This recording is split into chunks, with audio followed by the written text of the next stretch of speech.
Something strange happens after you stop trying to fix yourself. Not relief, not happiness, not the lightness people promise. It's quieter than that. You notice it when someone crosses a line and you don't feel the urge to explain why it hurt. When silence doesn't feel like punishment anymore. When walking away doesn't trigger the familiar guilt spiral. And instead of feeling proud, you feel unfamiliar. Almost as if a version of you has gone missing. People expect you to soften again, to reassure, to make things comfortable.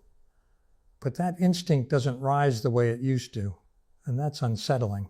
Because you were always the one who understood first, who bridged gaps, who carried the emotional weight so others didn't have to.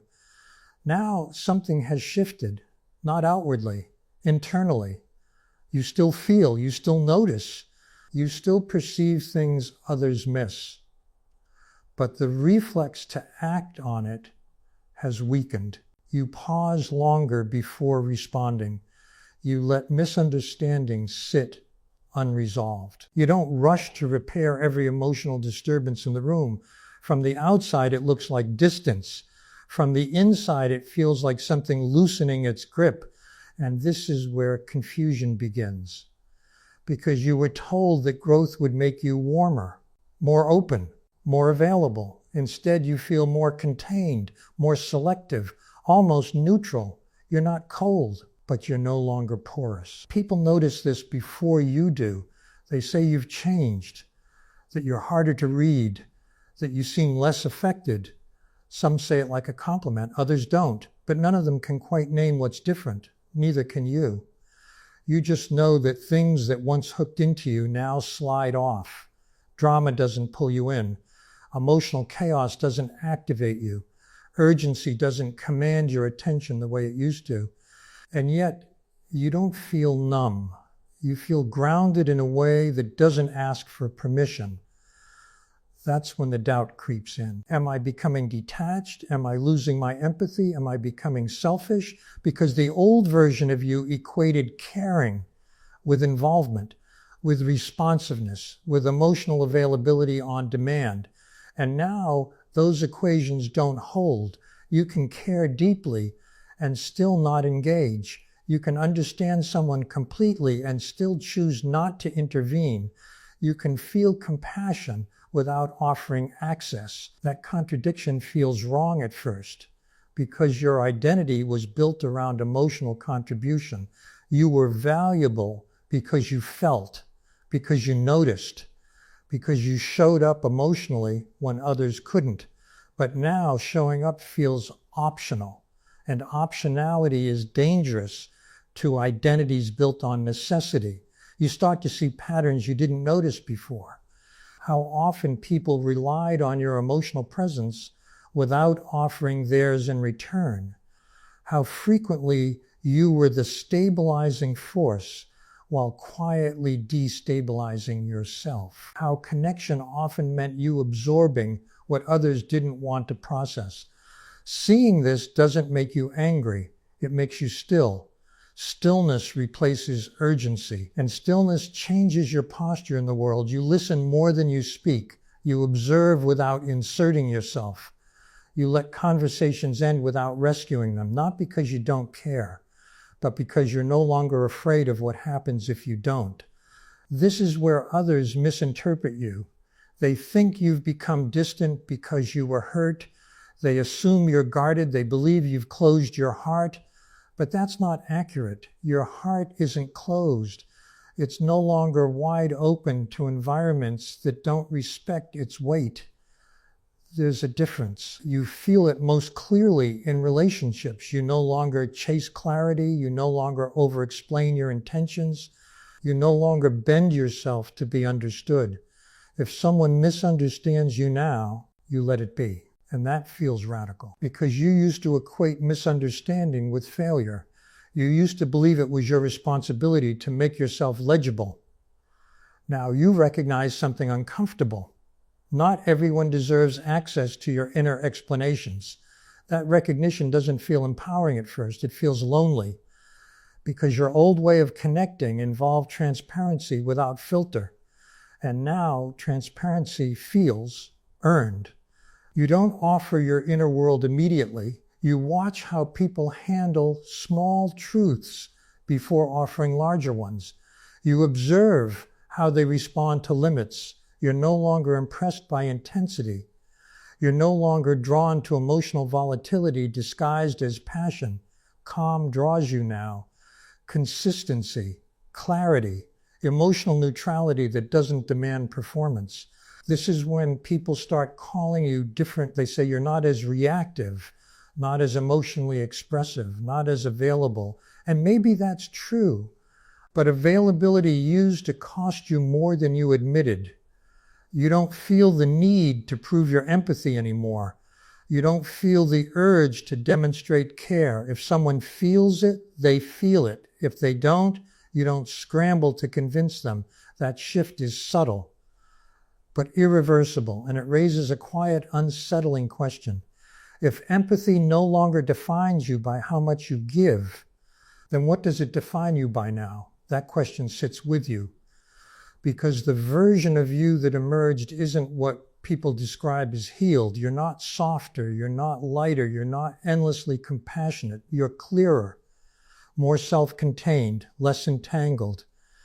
And clarity doesn't always look kind.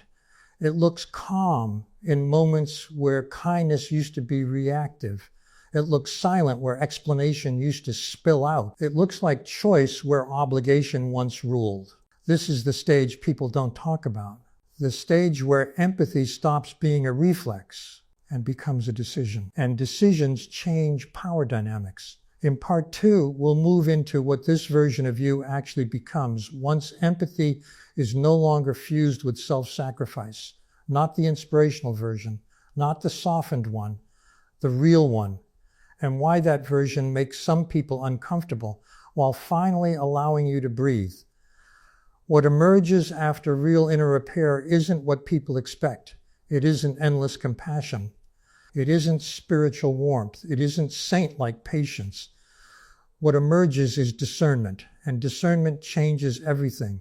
You don't stop feeling others. You stop automatically prioritizing what you feel from them.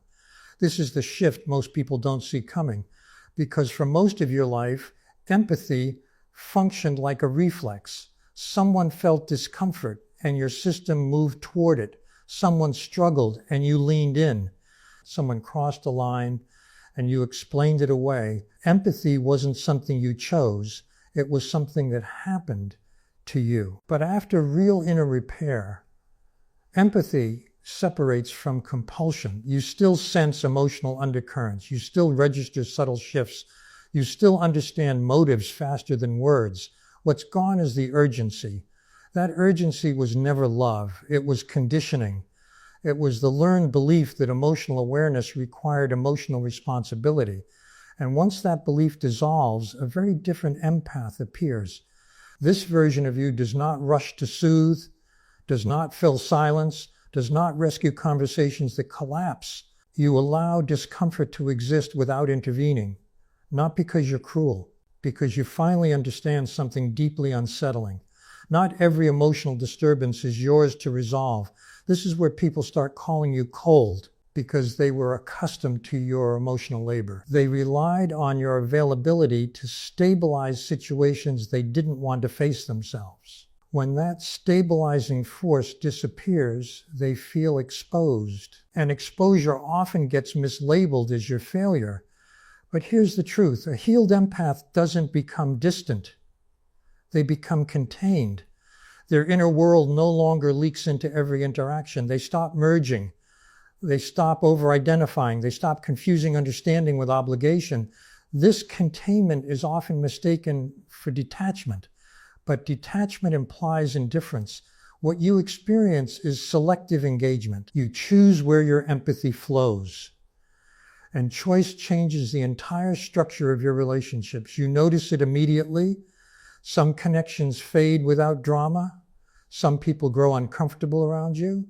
Some dynamics quietly dissolve, not because you push them away, because the version of you they relied on is no longer accessible.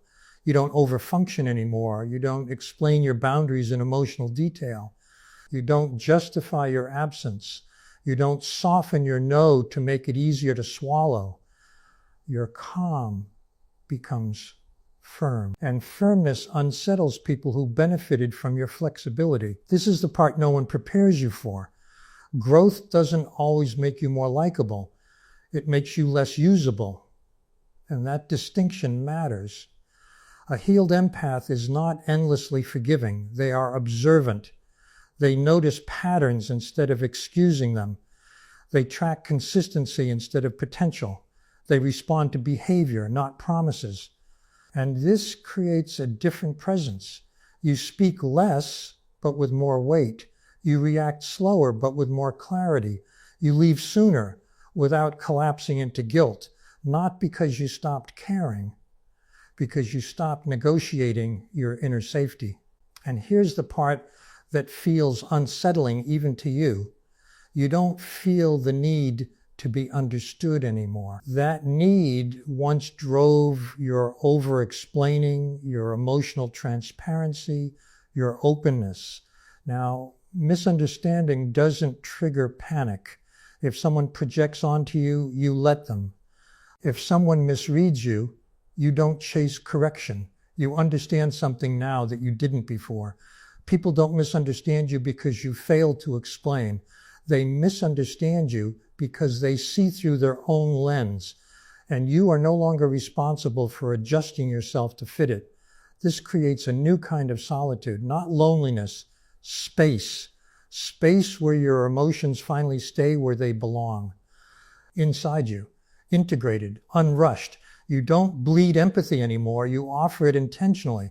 And when you do, it's deeper, cleaner, and far less draining. Because now, empathy is not self-erasure, it's presence with boundaries. This is what a healed empath actually becomes. Not softer, clearer, not more open, more precise, not endlessly giving, self-respecting. And this version of you doesn't attract chaos, it repels it. Drama finds no grip. Manipulation finds no hooks. Emotional volatility finds no audience. Because you are no longer reactive, and reactivity was the doorway everything entered through. Now, when someone feels something strongly around you, you don't absorb it. You witness it. That difference changes power dynamics instantly. People feel it before they understand it. Some lean in, curious, some pull away, threatened, some try to provoke the old response, but the old response doesn't come. And that's when the final realization settles. You didn't lose your empathy. You reclaimed ownership of it. You stopped being an emotional environment for others to exist inside. You became a person again, whole, separate, choosing. And here's the unresolved truth this leaves you with. If empathy no longer requires self-sacrifice, if compassion no longer means absorption, if caring no longer costs your inner stability, then the question is no longer who needs you. The question is, who can meet you without consuming you? Sit with that. Because once empathy becomes a choice, everything and everyone changes.